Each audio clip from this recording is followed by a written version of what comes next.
சென்னை கொளத்தூரில் வடசென்னை வேட்பாளர் கலாநிதி வீராசாமியை ஆதரித்து முதலமைச்சர் மு.க.ஸ்டாலின் தீவிர வாக்கு சேகரிப்பில் தற்போது ஈடுபட்டு வருகிறார். விவரங்களை செய்தியாளர் செலினா வழங்க கேட்கலாம்.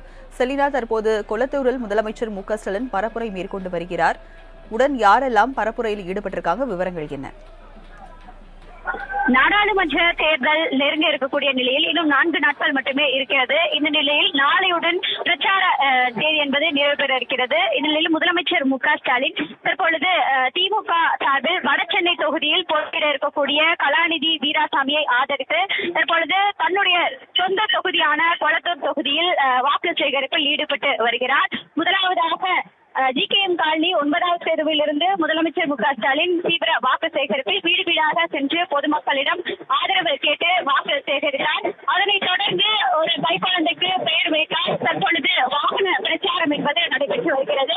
1வது தெருவிலிருந்து 34வது தெரு வரையிலும் 32 தெருக்கள் முதலமைச்சர் மு.க.ஸ்டாலின் வாகன பேரணியாக தீவிர பிரச்சாரத்தில் ஈடுபட இருக்கிறார். தொடர்ச்சியாகவே நாடாளுமன்ற தேர்தலுக்காக 36 தொகுதிகளில் தற்போது வரையிலும் வாக்கு சேகரிப்பில் முதலமைச்சர் மு.க.ஸ்டாலின் பிரச்சார கூட்டத்திலும் கலந்து கொண்டிருக்கிறார்.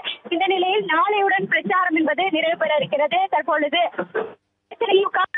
கலாநிதி வீராசாமியை ஆதரித்து முதலமைச்சர் மு.க.ஸ்டாலின் மேற்கொண்டு வருகிறார். திமுக சார்பில் அனைத்து சட்டமன்ற நாடாளுமன்ற உறுப்பினர்களும் இந்த வாக்கு சேகரிக்கும் பணியில் ஈடுபட்டு வருகிறார்கள்.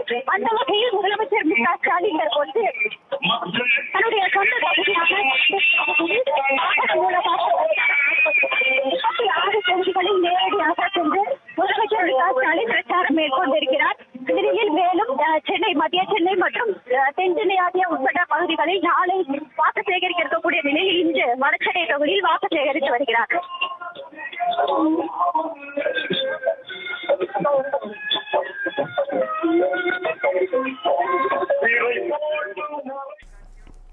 விவரங்களுக்கு நன்றி செலினா.